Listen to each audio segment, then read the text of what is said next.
How can faith and reason work together? Are they somehow mutually exclusive? What role do facts and evidence play in the Christian faith?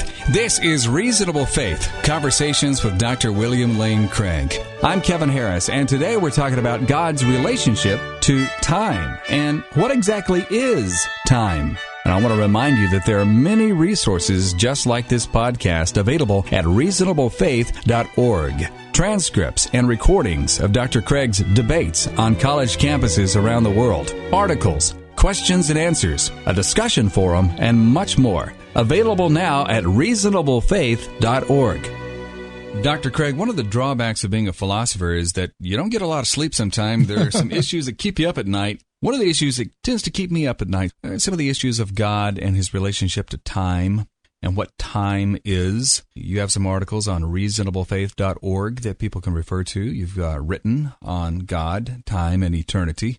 Let's unpack this a little bit. What are some of the issues that we explore when we consider God and time? Well, I agree with you, Kevin, that this is one of the most mind-boggling, mind-expanding topics that a person can talk about. Next to the concept of God himself, I think the concept of time is the most mind-stretching issue that a person can reflect upon. So when you put God and time together, you've got a subject that you could study for the rest of your life. I think some of the key issues that will arise here will be the nature of divine eternity. Should we think of God as timeless, that is to say, transcending time? God would have no temporal location, no temporal duration.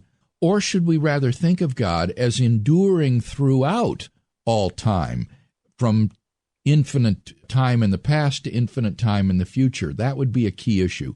Related to that question will be the question of the nature of time itself. And here the debate is whether time is dynamic or whether time is static. That is to say, is the difference between past, present, and future a real, objective difference? Is temporal becoming real? Do things actually come into being and pass out of being as time goes on? Or is rather time sort of like a spatial dimension, like a yardstick, and the events in time are like the inches on the yardstick, and they're all equally real, they're all there, so that the events in 2050 are just as real as the events in 2000, and those are just as real as the events in 1950. And what is present is just a matter of your location on the yardstick, so to speak. For the people at the year 2000, the events in 2050 are future, and the events in 1950 are past. But for the person in 2050, those events are present, and the events in 2000 are past. That's a fundamental question in the philosophy of time, whether time is dynamic or what is sometimes called tensed, or whether time is static or tenseless. And that will impact how you understand God's relationship to time. And then there are a host of other issues, whether time is a relationship among events, or whether time is a substance, a thing in itself, whether time has a kind of intrinsic measure to it, or is the measure something that is just conventional that we make up? The whole special theory of relativity comes in here. Are there relations of absolute simultaneity among events, or is simultaneity relative? Just lots of issues like that. Interesting. And each one of these could be explored. Volumes have been written on each one of these. One of the things that interested me when I read your book, in the first chapter, you talk about the difficulty of defining time without being circular. Right, exactly. What is time? One student wrote on his philosophy exam, time is a weekly news magazine. Yeah. Well, that's one definition. Another definition I saw for time was the time is what keeps everything from happening at once.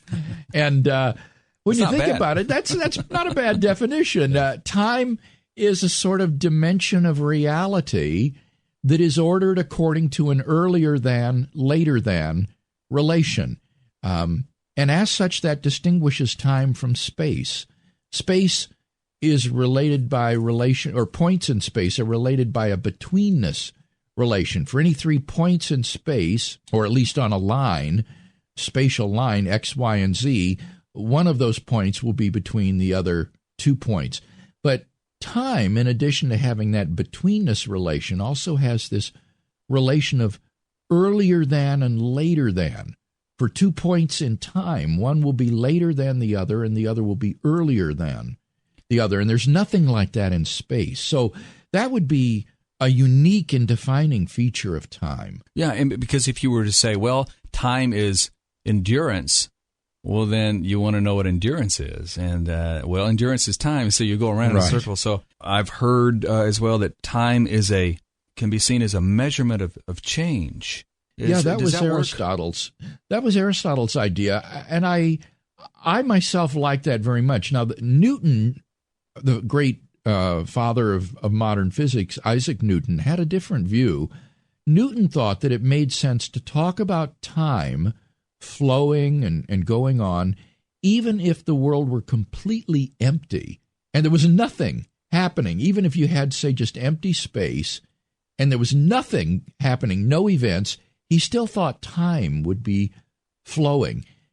But I find myself more in agreement with the view that in the absence of any events at all, there wouldn't be relations of earlier and later. You would just have a timeless state.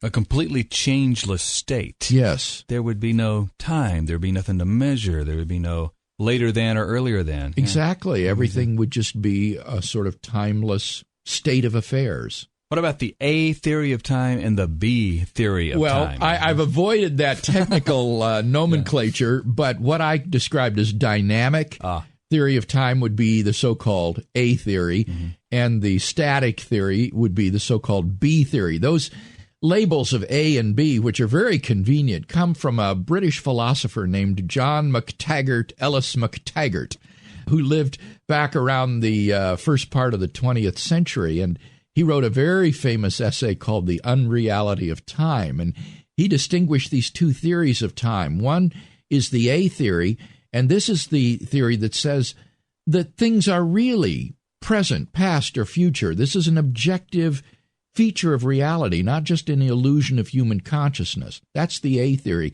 Then the B theory would be the view that all events in time are equally real, and the difference between past, present, and future is just an illusion of human consciousness. On the B theory, now is sort of like here. There is no objective place in the universe called here. Here is wherever the speaker happens to be. Right now, here is in Dallas, but when I'm in Atlanta, then Dallas is there. Yeah. And Atlanta is here, but when I'm in Dallas, Dallas is here and Atlanta is there. But there is no objective here or there in the universe. That's just a subjective perspective of a person. And similarly, on the B theory, now, they would say, is just where the speaker is, or when he is, rather. It represents his standpoint, but there really is no objective now in the world. All moments in time are equally real. Where do you stand on that? Are you an A man or a B man? I'm a pretty ardent A theorist, Kevin. I think that the B theory has formidable philosophical objections against it. I think it also has very serious theological objections. I find it very difficult to understand how a Christian could be a B theorist of time for a number of reasons. And then I also think that the A theory simply accords with our experience of time. We all experience the presentness of time, and I see absolutely no reason to think that this is a gigantic delusion that has been foisted upon us. I see no reason to think this is illusory. We hear philosophers of time talk about only this moment, now, is real. The past is gone. It's no longer accessible. It's no longer real. The future hasn't occurred yet, so it's not real. Only this present moment. That would be a version of the A theory or dynamic theory of time that is called presentism. And presentism would say that of all times, only the present time is real, in just the way you described. And I favor that view. I think that's right. I don't think that the future exists. I don't think the past exists any longer. That what exists is what presently exists in terms of time. Now, the opposing perspective to presentism is usually called eternalism, which would be the view that all moments in time are equally real, and that the present is in no way privileged. For people in 1950, that moment is present. For people in 2050, that moment is present. There is no absolute present. Seems the A theory of time would preclude any time travel. There's nothing to go back to, and there's nothing to go forward to. That's exactly right. There's nowhere to go. So I think that's true, and it's very interesting when you look at the literature on time travel. Inevitably, those who defend time travel are B theorists, people who think that all moments in time are equally real, and that therefore you can kind of go back and forth in time. And I frankly, Kevin, I love time travel movies.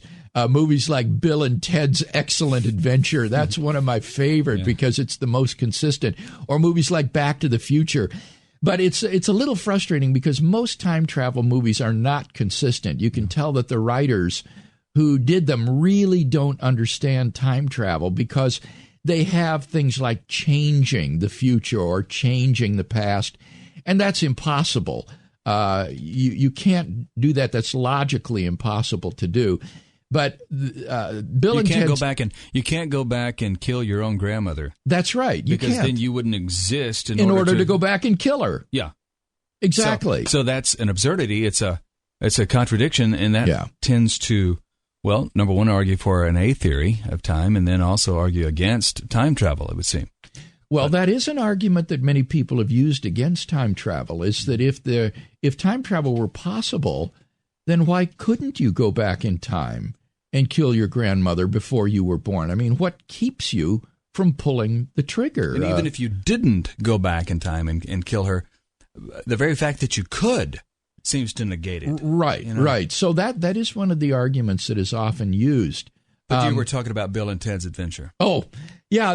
What's so great about that movie is that it's consistent. For example, they don't try to change the future like they did in Back to the Future where the photograph is fading out. In Bill and Ted's Excellent Adventure, you have Bill and Ted in jail or needing to get out, and they say, well, I know what we can do. We can go back in time and leave the key here so that we can get out. And he says, okay, where would we leave it? And the key says, well, under the wastebasket. And then they look, and there it is, because they know they're going to come back and leave it there, And that's perfectly consistent. They don't change the past, but you have effects in the past from things that are going to happen in the future. And when the future comes, they'll need to go back and put that key there. That is just fascinating. Now, when it comes to God and time, a problem that you've worked on, Dr. Craig, is God's relationship to time, and that is when He created the universe and time came into existence, the eternal God somehow entered into time. And does that mean that He is no longer timeless? Therefore, He's changed, but God is supposed to be changeless. So how do you work it out? Well, boy, you're raising very profound issues here. This is the view that I ultimately came to, that I felt made the most sense of the data. And that is that God is timeless without creation. That is, see, imagine God existing alone, just the three members of the Trinity, no universe, nothing else besides God. God existing alone without creation is timeless. But with creation, that is, from the moment of creation forward, God exists in time.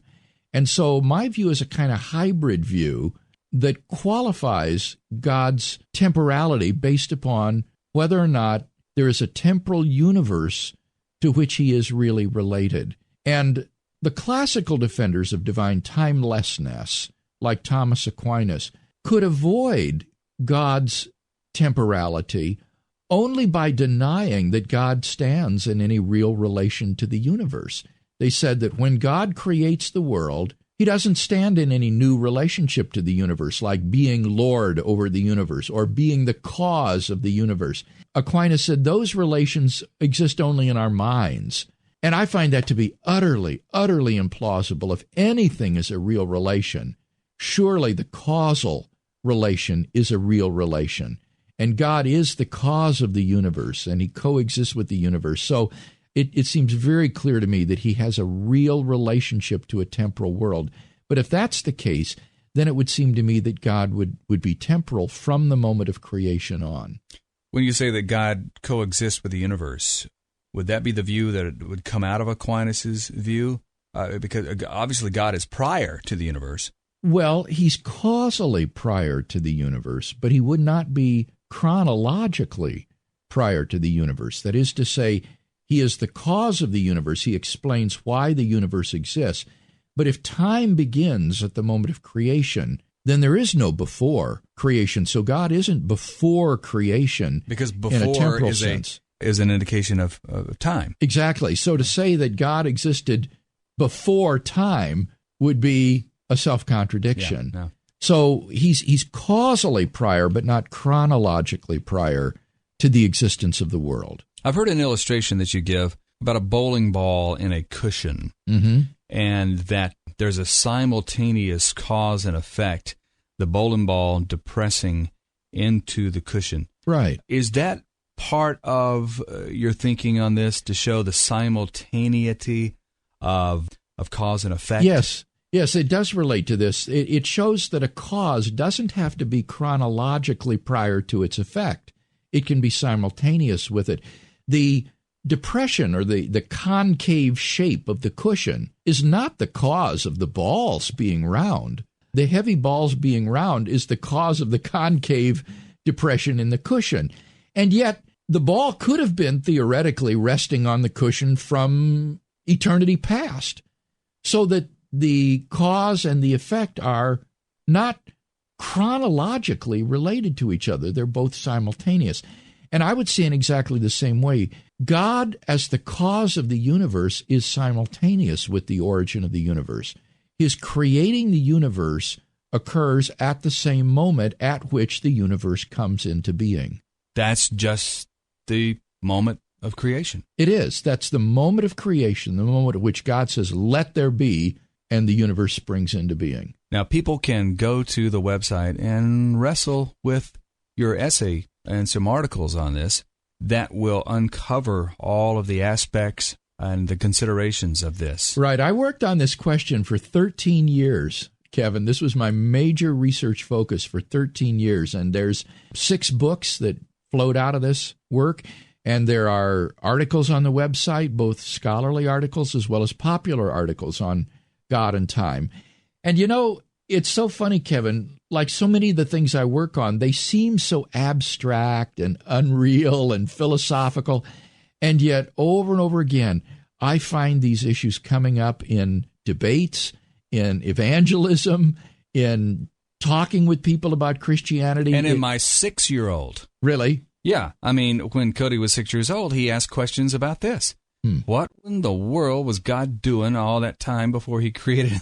Yeah. So don't think at all that this is just the stuff for top shelf academia. We all think about this. I find this over and over again, that it has practical application. My son said when he was 5 years old, "Dad, how can God just have always been?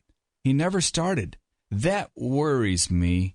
And he had this little frown on his face. I said, "You little philosopher." Wow. And so another consideration, a lot of people think that time is abstract and not concrete. Would we consider time to be abstract or concrete? Well, that depends on whether or not you think time is a substance. Is time a thing itself?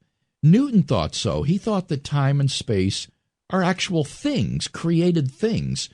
And many modern physicists think this as well. In fact, they combine time and space into one single entity or substance called space-time. And space-time is a sort of 4-dimensional continuum or 4-dimensional manifold of points that they believe is a sort of fundamental physical reality. Matter and energy exist in space-time. So many people would think of time as a sort of concrete reality, or space-time as a concrete reality. I'm more disposed to the view we talked about earlier that thinks of time as a relation among events. And I think time is distinct from space. I think space-time is just a convenient way of thinking about time and space, where you can plot on a graph, one axis being time and the other axis being space, and then you can draw a line on the graph that would chart a thing's progress through space-time. But that's no more significant than a graph where one axis is temperature and the other axis is pressure, and you can draw a line showing that as the pressure increases, the temperature goes up. But nobody would think there's a thing, an entity called temperature pressure. It's just a graphical or diagramical way of displaying the relationship between pressure and temperature. And I think that the same is true of the relationship between space and time. I think these are quite distinct.